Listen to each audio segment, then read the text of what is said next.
Hello there, welcome to Chapter 5 of the Jedi Temple Guard series. We'll be taking a look at the lightsaber forms that were most likely used by the Jedi Temple Guards in this chapter. In the previous chapter, we reviewed the various weapons used by the Jedi Temple Guards. Now, let's discuss how those weapons would have been used in combat. Each of the lightsabers we looked over is unique in its construction and would require a different fighting style. In order to better understand exactly how these weapons would be used, we must go into the various lightsaber forms seen in Star Wars. In the current canon, the 7 lightsaber forms are referred to as Form 1, Form 3, Form 6, etc. I would like to first acknowledge their formal names as seen in the Legends continuity. The new canon of Star Wars has yet to portray how each form differs from one another. Luckily, Legends content went far more in depth than the current canon with how these lightsaber forms worked. So I will be using Legends information to describe the 7 lightsaber forms and their variants. So brace yourselves in for a crash course on lightsaber forms. The first form of lightsaber combat, Shi Cho, was the first form all Jedi are taught at an early age. It encompasses the pure basics of swordplay. Its simplicity is its strength, in that it does not favor offense over defense and vice versa. It is versatile enough that it can be used with any form of lightsaber. Shi Cho utilizes wide, powerful arcs and swings in circular motions. It is useful for fighting and defending against multiple opponents. While often overlooked in favor of other forms, it can be an extremely powerful form in the right hands. Jedi Master Kit Fisto was a master of Shi Cho, and used it to fight General Grievous and nearly defeated him, a feat very few Jedi could pull off. While this form can be used by any Jedi of any physique, it works best if the practitioner is physically strong. If you lack a strong build, then perhaps a weapon that can provide better leverage, such as a long hilt lightsaber or a lightsaber pike, would be a better fit. The second form of lightsaber combat was known as Makashi. This form was developed specifically to combat other lightsabers. When using Form 2, the user would hold their blade in a horizontal position parallel to the ground, rather than holding it vertically as with most other forms. This allows the user to create more distance between themselves and their opponent. The position of the lightsaber affects the way the user attacks with it. With Form 2, there are far fewer slashes and more thrusting and piercing attacks. This form values dexterity and precision, and with that precision, a Makashi user can weave through the wide arcing attacks found in Shi Cho. As a dueling-centric form, it was common for Makashi practitioners to perform a salute with their lightsaber before fighting their opponent as a sign of respect for their opponent and the duel itself. To a Makashi user, lightsaber combat was an art. The most notable practitioner of this form is Count Dooku. Form 3, Soresu, was developed after the advent of blaster weapons. This form is a purely defensive form designed to defend the user as efficiently as possible while using as little energy required. This became a popular form for Jedi to practice, as this allowed them to focus on a rather pacifist form in which to aim not to harm anyone. Instead, they would tire out the opponent or defend themselves until the opponent has drained themselves of resources. True masters of Soresu can perform exceptional feats and can enter a form of meditation using Soresu, letting the Force guide their movements. This is seen in Revenge of the Sith as Obi-Wan Kenobi fights General Grievous, which the novelization states he was blocking 20 strikes per second with Soresu. Ataru is a very active lightsaber form in which the user favored fast strikes over powerful ones. A practitioner of Ataru would use the Force to enhance their innate acrobatic abilities, allowing them to jump, tuck, and roll through and around their opponent to attack unguarded spots. This form was best used against a single target and wasn't optimal versus blaster fire. Two famous practitioners of Ataru were Jedi Masters Qui-Gon Jinn and Yoda. Each had a different way of interpreting Ataru, however. Yoda went with the traditional method of applying many acrobatics to the form, while Qui-Gon Jinn focused on maintaining a high momentum while remaining grounded rather than using force-empowered acrobatics. Form 5 comes in 2 variants, Xian and Gemso. Xian was designed to combat blaster bolts by not only deflecting them, but reflecting them back to the shooter, whereas Gemso is made for lightsaber combat. We'll start off with Xian. The general philosophy of Xian is reflection and redirection. You defend yourself and change the flow of powerful blows and attack the newly made openings. Gemso, on the other hand, was made purely for lightsaber combat using Xian as a base. It focused on remaining grounded with a solid defensive stance. Instead of defending yourself while waiting for openings, you instead force those openings open yourself. Due to this, Jedi who were more physically powerful would favor this form. A good example of both forms in action is the Star Wars Rebels Season 2 finale, where Ahsoka Tano is using Xian against Darth Vader's Gemso. Ahsoka is less focused on blocking Vader's attacks and more redirecting his blade elsewhere. Meanwhile, Darth Vader is constantly moving forward, pushing the offense while maintaining a solid defense. Niman is a culmination of all the previous lightsaber forms with a philosophy of everything in moderation.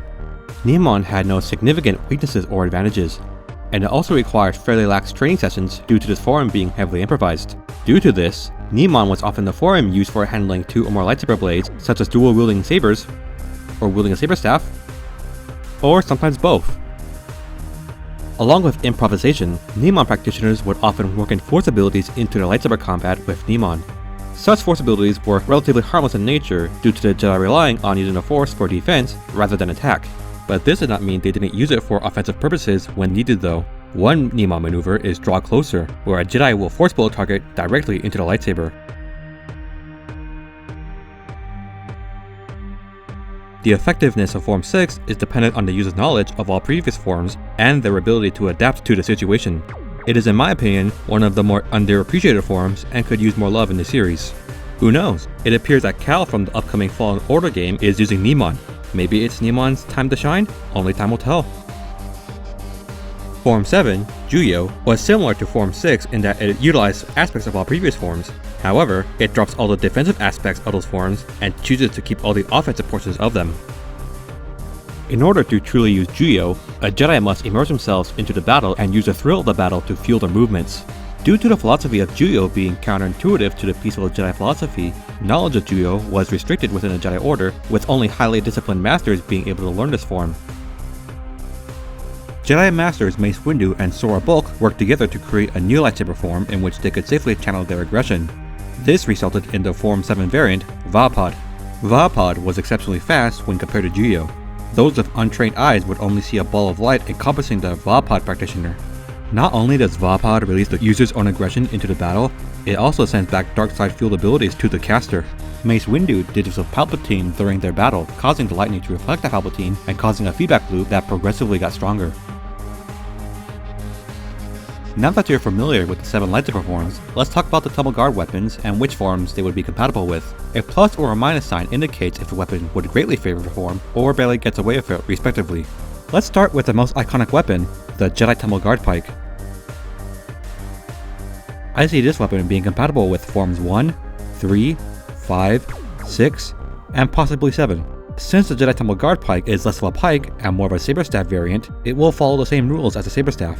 With both sides activated, it will attack using circular motions, but as we saw with the Temple Guard's ability to parry and reflect attacks with their pike, seen in the Nexus of Power book, we can also say that they heavily utilize the defensive Soresu form. Proficiency with Soresu form would be imperative for a Temple Guard, so they would be able to defend themselves and others, fulfilling their role as security.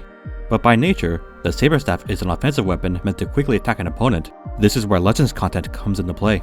There was a Sith Lord named Darth Zana, the pupil of Darth Bane, who founded the Sith Ruler II. Due to her petite physique, she chose a form where she could defend herself with minimal effort to then strike when her opponents were tired out. This form was none other than Form 3, Soresu.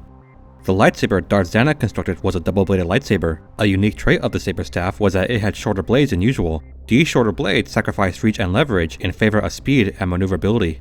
With that in mind, this would show why the blades of the Temple Guard Pike can vary in length. With shorter blades, they can worry less about cutting through the ground or walls around them. Doing so would only slow down their momentum. Thus, shorter blades would have helped them keep up a high rate of defense using Soresu. Since Saberstaffs in general use circular attacks, the Temple Guard Pike would benefit greatly from Form 1, Si Cho. If they wanted to use Form 5, they could defend with their dominant blade only to quickly counterattack with the other, keeping with Form 5's philosophy of reflection, redirection, and counterattacks. Form 6 can be applied to the Pike as well, since they can improvise their moveset and use their force abilities such as Force Bind while in the midst of combat. While Form 7 can be used with the Pike, it's doubtful that the Temple Guards would use Juyo form as they are to act as defenders first. But what if the Temple Guard chose to only have one blade activated? As seen here, the single activated blade appears to be about equal length to the hilt. This would change the combat style entirely. The best weapon to compare this to is the Japanese Nagamaki, a sword used against cavalry that has a hilt length that's about equal to the blade length. Watch how the man is using the Nagamaki to slash his opponents with circular motions. Sound familiar? If you thought Si Cho, then congratulations! You've been paying attention. With the single blade on the long setting, this is how I imagine Jedi Temple Guards would fight with the Temple Guard Pike. You might notice how the man wielding the Nagamaki pushes away the bowkin with his hilt. The Temple Guard Pike could definitely pull off this maneuver, assuming the pike is made of the lightsaber resistant Frick alloy as we presumed previously. A longer hilt would also mean that they gain better leverage against their opponents, allowing them to push their blades out of the way. This could possibly work with the Form 5 variant, Gemso. I do not see this weapon working well with Form 2, Makashi, or Form 4, Ataru. Makashi requires precision and thrusting attacks, but the way the Temple Guard Pike is designed, it favors slashing motions over piercing ones. As for Form 4, it could work, but not as well as other forms. You must be able to perform acrobatics and the high momentum with Ataru, but due to the length of this weapon's hilt, it might just get in the way of those maneuvers. Next, we'll discuss the Foldable Saberstaff. This is compatible with Forms 1, 3, 4, 5, 6, and 7. Before I get to why the Foldable Saberstaff would work well with these forms, I want to establish how Saberstaffs fight, as there are many misconceptions about them. There is a glaring flaw with Saberstaffs in general, the hilt. Due to the back and forth circular motions of Saberstaffs, the hilt tends to remain in the core of the user. Unfortunately, this is a very easy target for someone wielding a standard lightsaber, which often focuses attacks to the core of a target. This is a weakness Obi-Wan Kenobi took advantage of when fighting Darth Maul, and Darth Vader knew the same weakness when he fought the Grand Inquisitor. In both instances, the Saberstaff was damaged or destroyed. Despite the overall weapon being long, it actually has less reach than a standard lightsaber.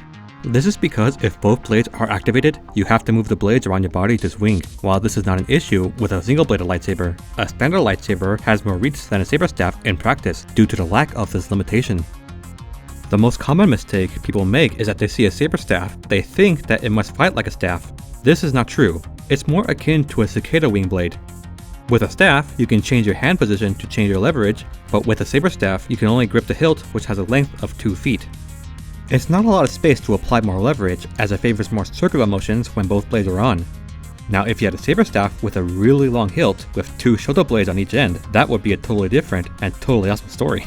Though this has only been seen being used by Leia Organa in the Masters of Teräs Käsi video game, this would provide ample leverage for pulling off staff maneuvers while getting the swiftness of a Saberstaff.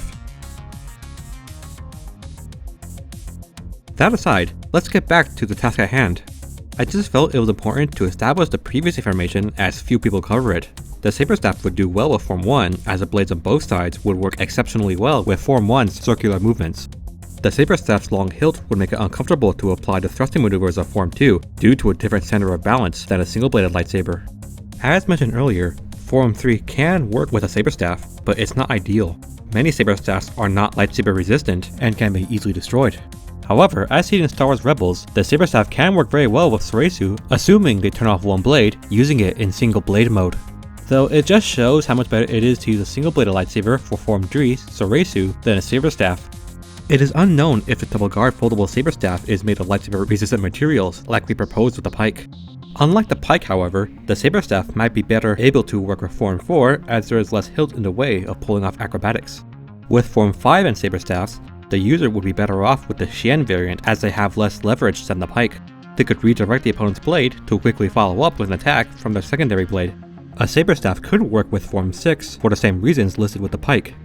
Form 7 could be used with a Saberstaff to great effect as proven with Darth Maul, who uses Form 7 with his Saberstaff. But due to the stigma and restricted access to Form 7, it is unlikely Temple Guards would use this form. Now the question is, why would a Temple Guard choose to use the Saberstaff over the Temple Guard Pike and other variants? I believe this comes down to a mixture of more versatility than the Pike, but more offense than the Lightsaber or Guard Shotos. The Grand Inquisitor first featured in Star Wars Rebels was a Jedi Temple Guard before the rise of the Empire. When the Grand Inquisitor appeared in Kanan's Force Vision as the Sentinel, you'll see how he's very fast and aggressive with his Saberstaff.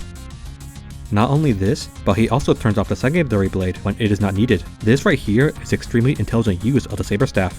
This allows him to have more precision and control when one blade is activated, but he can surprise his opponent by suddenly drawing out the secondary blade. Now let's look at the Temple Guard Lightsaber. This lightsaber makes up for the weaknesses the other variants possess. It would go well with any of the 7 forms, but I believe it would work exceptionally well with Forms 2, 3, 5, and 6 when compared to the other Temple Guard lightsabers. The average blade length of a lightsaber is between 36 and 40 inches. This gives you more blade length to deflect blaster bolts, which can provide better results with the defensive nature of Soresu or the redirective nature of Xian. As for Niimon, a common stance for Niimon practitioners using a single-bladed lightsaber is to have the lightsaber to the side with their open hand out front. This allows them to mix force abilities with the lightsaber combat. Since the standard lightsaber is light and the least cumbersome of the variants we've gone over, this will allow a Newman practitioner to more easily focus on working in Force abilities into their combat. The standard lightsaber would also be optimal for Form 2, Makashi, which a Temple Guard can use to great effect if a rogue Jedi is loose in the temple. Last, we have the Temple Guard Guard Shotos. I believe the Guard Shotos would work with Forms 1, 3, 4, 5, and 6, though the forms it would really shine with are Forms 3 and 5. The Guard Shoto is a rare lightsaber variant that has only been seen wielded by 2 people, Maris Brood from the Force Unleashed video game, and Sinya from the second issue of the Darth Maul comic from the year 2000. The weapon the Guard Shoto was based off of was the Tonfa, a defensive weapon that uses centrifugal force for attacks. By its very nature, the Guard Shoto is defensive due to its hilt being made of lightsaber-resistant materials. Let's go over what the Force and Destiny Sourcebook, Keeping the Peace, has to say about it. Let's compare it to the Temple Guard Pike due to both of them being defensive weapons. The Guard Shoto deals 1 less damage, it has a rank of 1 with a defensive property, and instead of a stun setting, it has a deflection property with a rank of 2. So what does this tell us? According to these numbers, the weapon is better for self-defense than the Pike as it sacrifices damage output and a stun setting in favor for 2 ranks with the deflection property. The deflection property on a weapon indicates that the weapon adds +1 to the character's range defense. This makes it harder for ranged weapons to land a hit on them, and since this has a deflection rank of 2, it adds 2 to the wielder's range defense, providing a solid range defense. Since the Temple Guard robes add 2 ranks to melee and range defense, a Guard Shoto would add an additional 1 melee defense and 2 range defense. And since these are always paired, the Temple Guard would gain 2 melee defense and 4 range defense. But due to the rules of the RPG, a character cannot receive more than 4 in melee or range defense, so a Temple Guard wielding 2 Guard Shotos would be exceptionally hard to hit with either a lightsaber or a blaster, as their melee and range defenses are maxed out. It can be a bit weird using tabletop RPG information as a means of interpreting things from a lore perspective, but unless more information about Temple Guard combat is released, this is our best option. Instead, let's look at how Guard Shotos would have more likely been used by looking towards their real-life counterparts, the Tonfas. The Tonfa was developed as a self-defense weapon in Japan for farmers. The Tonfas acted as extensions of the wielder's arms. They could block incoming blows with the Tonfas on their arms, only to spin them forward and jab or swipe at their opponent. With proper technique, they can wrap up the arms of another armed opponent to disarm them or bash them with their free hand. Though the Guard Shoto is different as it possesses a lightsaber at the end. The blade is short in length and it will make it harder to hit a target unless you're really close to the target. This could be why the Guard Shoto deals less damage than a standard lightsaber. Because this is designed as a blocking weapon, it's reasonable to assume that the hilt is made of lightsaber resistant materials, explaining how it has the defensive property of 1. The deflection property of this weapon makes no sense to me. The Tonfa is designed for close combat encounters and would greatly benefit from melee confrontations, but it has significantly shorter blades and more wind-up time than a standard lightsaber. With a standard lightsaber, you have more blade length to cover more areas of your body in a shorter amount of time. Perhaps the designers of the game assumed they would rapidly spin the Tonfas to deflect blaster bolts? Personally, I think that's inefficient, but take it as you will. I see users of Guard Shotos relying on Forms 3 and 5. With Form 3, they would have an incredible defense against lightsabers since they can block incoming blows with their hilts. To keep in line with the pacifist nature of Form 3, they could grapple, then disarm their opponent and take them in peacefully. Or, if they require more offense, they will block, redirect through grappling, and attack with their offhand weapon. This is more in line with the Form 5 variant, Gemso, where you're forcing openings on a melee opponent yourself. Since the Tonfa uses spins with centrifugal force to bludgeon targets, it uses a lot of circular motions. With the addition of a lightsaber blade, these circular motions would allow it to utilize Form 1, though such blows would not have as much force as one would gain by wielding a standard lightsaber with 2 hands, but it would make for a very fast weapon. Because the Tonfas are kept close to the body and rely on fast attacks, they would be a good fit for Form 4. Because there are a lot of acrobatics involved with Form 4, the Guard Shotos would often move along with the user's body, reducing the risk of self-impalement. Due to the improvisational nature of Form 6, Guard Shotos could work well with it, though it would have more of a reliance on melee improvisation and less on implementing force-based abilities into their combat. This is due to both hands gripping a lightsaber. With a standard lightsaber, you could release one hand to utilize a force push or force pull, but letting go of one hand means you'll drop a Guard Shoto. While you can use force abilities such as force push while dual-wielding lightsabers, you're doing so in a weakened state. A Jedi with free hands can better harness the force than they would if their hands were full. This would mean someone dual-wielding Guard Shotos would use more defensive force powers such as Force Camouflage or Force Protection, or use Saber Throw and Force of Powered Acrobatics for something more offensive. That about does it. Now let's look at the pros and cons of each of these weapons and talk about why a Temple Guard would favor one weapon over another. So let's start with the Temple Guard Pike. Why is this a standard weapon for the Temple Guards? It wields two blades, therefore it can strike swiftly at a target whether it's in its regular or stun setting, allowing the Temple Guard to quickly dispatch a target. Due to its defensive rank, most likely due to it being made of frick alloy, it's very good for fighting other lightsabers. And while it's long and cumbersome, it only ever saw use while the Temple Guard was on duty, so it wouldn't be a hindrance in the applications where it's used. I believe this is the standard weapon used by the Jedi Temple Guards due to its ability to swiftly and sometimes harmlessly dispatch other lightsaber wielders, which the Jedi Temple is full of. It fulfills the necessary requirements to maintain peace within the Jedi Temple. As for the Jedi Temple Guard Saberstaff, it too is able to deal damage swiftly. A Temple Guard could also utilize it as a single-bladed lightsaber when necessary for precise defensive maneuvers while maintaining the capability for a strong offense. Though this weapon requires the element of surprise to utilize to its full potential. If a battle goes on for too long, a smart opponent would realize the weakness of the weapon and aim for the hilt to destroy it. The Jedi Temple Guard Lightsaber is an extremely balanced and versatile weapon that lacks any significant weaknesses. I could see this being used by a Jedi Temple Guard who favors a single-bladed lightsaber, as the majority of Jedi trained exclusively with a single-bladed lightsaber. This is also the only lightsaber in this list that could successfully pull out the dueling form, Makashi, which would help in lightsaber duels while on duty. Or it could allow them to implement more force abilities to control someone and slow them down with Niimon. And last we have the Jedi Temple Guard Guard Shotos. These would provide the best self-defense for the Temple Guard and allow them to disarm melee opponents. However, becoming proficient with these would require extensive training. It reduces the Temple Guard's abilities to use force powers, and it has a very short reach and is not as good for defending others as the other lightsabers. If an ally was under fire, it would be better to use a longer lightsaber to block the blaster bolt with. With a Guard Shoto, they would have to extend their arms or their entire body further out to defend an ally, leaving themselves more vulnerable to attacks. Each of these weapons have their advantages and disadvantages, but that should just about do it for this chapter. In the next chapter, we'll be discussing the tactics and the battle strategies used by the Jedi Temple Guards and how they would have fought opponents. Goodbye, and may the Force be with you.